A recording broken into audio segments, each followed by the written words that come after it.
हमेशा तुम्हारे पेरेंट्स और सोसाइटी वाले तुम्हें कहेंगे कि नाइस गाई बनो, पर हकीकत तो ये है कि हर कोई अपनी लाइफ में एक बैड एस कैरेक्टर बनना चाहता है, ना कि एक लल्लू। अगर तुम एक नाइस गाई बन के रहना चाहते हो तो ये हमेशा के लिए भूल जाना कि लोग तुम्हारी वैल्यू करेंगे। लोग तुम्हें सारी उम्र बुद्धू बनाते रहेंगे और तुम्हें पता भी नहीं चलेगा। और दूसरी तरफ अगर तुम बैड एस बन के रहोगे तो कोई भी इंसान तुम्हारे साथ चालाकी करने से पहले 10 बार सोचेगा। हर कोई तुम्हारी रिस्पेक्ट करेगा, तुम्हारे मुंह से निकली हर बात की वैल्यू की जाएगी। तुम मानो चाहे ना मानो, पर यही रियलिटी है। ये दुनिया बहुत जालिम है मेरे दोस्त। इस रूथलेस दुनिया को वही जेल पाएगा जो खुद रूथलेस होगा। इसीलिए ये वीडियो तुम्हारे लिए बहुत जरूरी है। मैं तुम्हें सिखाऊंगा कि कैसे तुम अपनी लाइफ में एक बैडएस कैरेक्टर बन सकते हो। अगर तुम्हें बैडएस बनना है तो सबसे पहली चीज कि तुम में एग्रेशन होना चाहिए, क्योंकि अगर तुम्हें लोगों से अपनी रिस्पेक्ट करवानी है तो वहाँ पर एग्रेशन तुम्हारे बहुत काम आएगा। पर इम्पोर्टेंट बात यह है कि तुम्हें अपने एग्रेशन का बहुत समझदारी से इस्तेमाल करना होगा, क्योंकि यही एग्रेशन तुम्हें फायदा दिलाने के साथ साथ तुम्हें खतरे में भी डाल सकता है। इसीलिए तुम्हारा एग्रेशन तुम्हारे कंट्रोल में होना चाहिए, ताकि तुम सिर्फ तभी इसका इस्तेमाल करो जब तुम्हें इसकी ज्यादा जरूरत पड़े। जैसे कि जब कोई बंदा तुम्हारी डिसरिस्पेक्ट करता है तो उसे फटकार लगाना बहुत जरूरी है, क्योंकि अगर तुम अपनी डिसरिस्पेक्ट होने पर भी चुप रहे तो वो बंदा समझेगा कि तुम अपनी डिसरिस्पेक्ट को सहने में कंफर्टेबल हो, और उसके बाद वो बार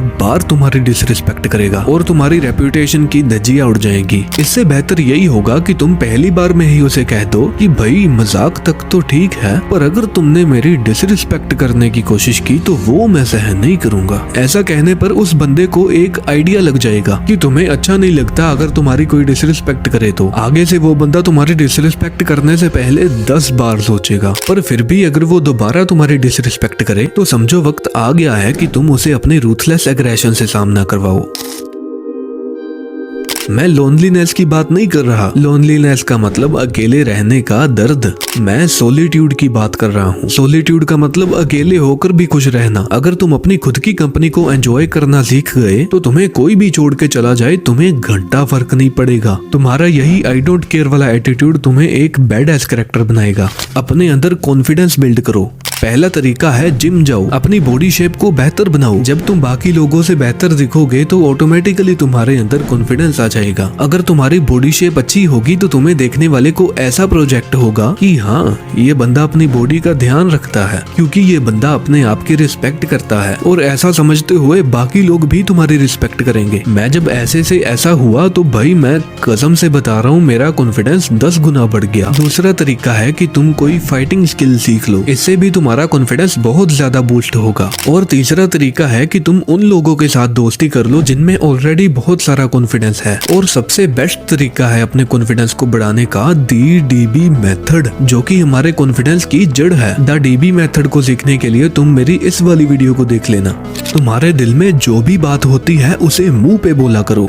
जैसे कि अगर तुम्हारा कोई दोस्त तुमसे पूछता है कि भाई देख मैंने नया हेयर कट करवाया है, कैसा लग रहा हूँ मैं, और अगर तुम्हें उसका हेयर कट अच्छा नहीं लगा तो उसे सीधा सीधा बोलो कि भाई तू बिल्कुल बेकार लग रहा है इस हेयर स्टाइल में। तुम ये नोटिस करना कि एक बंदा जो अपने फ्रेंड ग्रुप को लीड करता है उस बंदे में ये क्वालिटी जरूर होती है कि उसके दिल में जो भी बात होती है वो सीधा मुंह पे बोलता है। लोग उसे एक लीडर की तरह देखते हैं, इसलिए उसके मुंह से निकली हर बात की वैल्यू की जाती है। और तुम्हें भी इसी क्वालिटी को अपनाना है। बहुत सारी सिचुएशंस ऐसी होती हैं जो हमारे कंट्रोल में नहीं होती, जहां हम हार जाते हैं। बस मेक श्योर कि हर सिचुएशन में तुम अपना 100% दो। बचपन से ही मेरी मेंटेलिटी ऐसी है कि जब मैं मोटा था तो लोग मुझे चिढ़ाते थे, और जब भी मुझे कोई मोटा कहता तो मैं उसे बोलता कि तू रेस लगा के देख मेरे साथ। ये नहीं देखेंगे कि ज्यादा तेज कौन भागता है, बल्कि ये देखेंगे कि पहले रुकेगा कौन, पहले थकेगा कौन। समझ रहे हो? मेरा ये नेवर गिव अप वाला एटीट्यूड देखकर सामने वाला पहले ही डर जाता था। तुम्हारे अंदर भी ऐसी ही मेंटेलिटी होनी चाहिए कि मेरे सामने चाहे कोई राजा भी आ जाए अपनी पूरी फौज लेकर, जीतूंगा या हारूंगा ये नहीं पता, पर लड़ने से पीछे नहीं हटूंगा। कभी भी किसी को अपने गोल के बारे में मत बताओ। जितना तुम मिस्टीरियस रहोगे उतना ही सोसाइटी के तानों और क्रिटिसिज्म से दूर रहोगे। तब तुम्हें ये कहने वाला कोई नहीं होगा कि तू ये नहीं कर सकता, और ना ही तुम्हारी सोसाइटी के लोग तुम्हारे पेरेंट्स को भटका सकेंगे कि ये आपका बेटा कौन से रास्ते पे जा रहा है, ये रास्ता अच्छा नहीं है, इसको कोई जॉब करवा लो या बैंक में लगवा दो, वगैरह वगैरह। अकेले रहकर किसी को बिना बताई हासिल करने का अलग ही मजा है मेरे दोस्त। सोचो जब तुम्हारा गोल कंप्लीट हो जाएगा, जब आखिर में तुम्हें सक्सेस मिल जाएगी, सोसाइटी का हाल बेहाल हो जाएगा कि अरे ये तो छुपा रुस्तम निकला। इंट्रोवर्ट्स अपने आप को एक पिंजरे में कैद कर लेते हैं। ये लोग बाहरी दुनिया को एक्सपीरियंस नहीं करना चाहते क्योंकि इनका एक अलग ही माइंडसेट होता है। ये समझते हैं कि हम बहुत इंटेलिजेंट हैं, हमसे ज्यादा इंटेलिजेंट कोई है ही नहीं। अरे बेवकूफो, तुम बाहरी दुनिया को एक्सपीरियंस करोगे तो तुम्हें पता चलेगा ना कि तुमसे ज्यादा कोई इंटेलिजेंट है कि नहीं। ये लोग शो तो ऐसे करते हैं कि इनके पास बहुत कॉन्फिडेंस है, पर असल में इनके अंदर बिल्कुल कॉन्फिडेंस नहीं होता। मैं सही में बता रहा हूँ, इन लोगों से आई कांटेक्ट नहीं हो पाता। मेरी ये आदत है कि मैं हमेशा सामने वाले की आंखों में आंखें डालकर बात करता हूँ। मैं ये चीज हर बार नोटिस करता हूँ कि जब भी मैं किसी इंट्रोवर्ट की आंखों में आंखें डालकर बात करता हूँ तो वो बंदा शर्मा जाता है।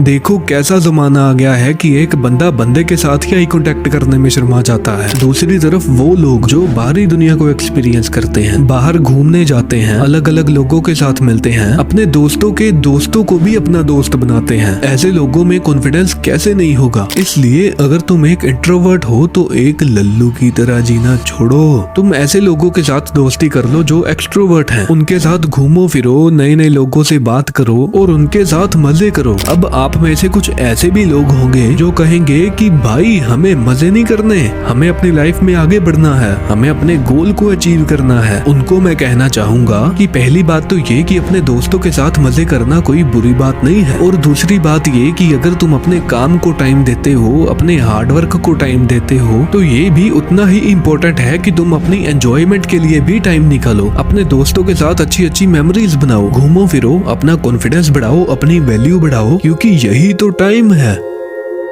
और मेरी बात सुनो, अभी के अभी मेरे चैनल पर विजिट करो और इस वाली वीडियो को देखो।